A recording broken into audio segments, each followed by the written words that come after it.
भवानी गांव शांत था, सुखी था, लेकिन आजाद नहीं था। हवा में ब्रिटिश ईस्ट इंडिया कंपनी का साया मंडरा रहा था। उनका झंडा ऊंचा लहराता था, उनकी हुकूमत की निशानी।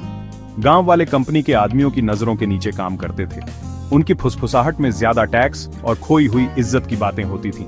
रवि, एक जवान लड़का जिसकी आंखों में आग थी, अपने दिल में ये अन्याय गहराई से महसूस करता था।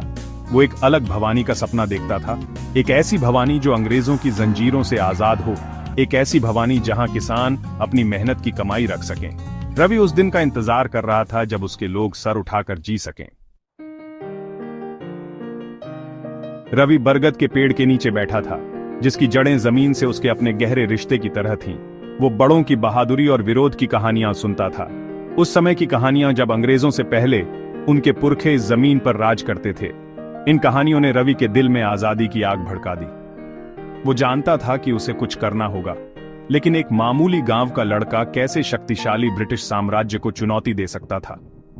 हवा में उड़ती हुई फुसफुसाहट में जवाब आया, एक बड़े अंग्रेज अफसर कर्नल जॉन के भवानी आने की खबर। कर्नल जॉन, एक सख्त मिजाज आदमी, भवानी पहुंचा। उसके पास एक ताला लगा हुआ ब्रीफकेस था, जिसके बारे में कहा जाता था कि उसमें जरूरी कागज हैं। ये कागज, जैसा कि चर्चा थी, भवानी पर अंग्रेजों की पकड़ का राज थे। गांव वाले सावधान थे। कर्नल जॉन के पास क्या राज था? रवि को एक मौका दिखाई दिया। अगर वो उन कागजों को हासिल कर लेता तो उसे अपने गांव से अंग्रेजों की पकड़ ढीली करने का कोई रास्ता मिल सकता था।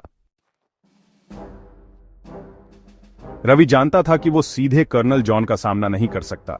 उसे एक चालाक प्लान की जरूरत थी। उसने कर्नल के हर दिन के काम पर नजर रखी, उसकी हरकत देखी। कर्नल हमेशा अपना ब्रीफकेस अपने पास रखता था, उसे कभी अपनी नजरों से दूर नहीं करता था। एक शाम एक मौका आया। कर्नल जॉन का ध्यान भटक गया। वो किसी दूसरे अफसर से गर्मागर्म बहस में उलझा हुआ था। रवि ने अपना मौका देखा।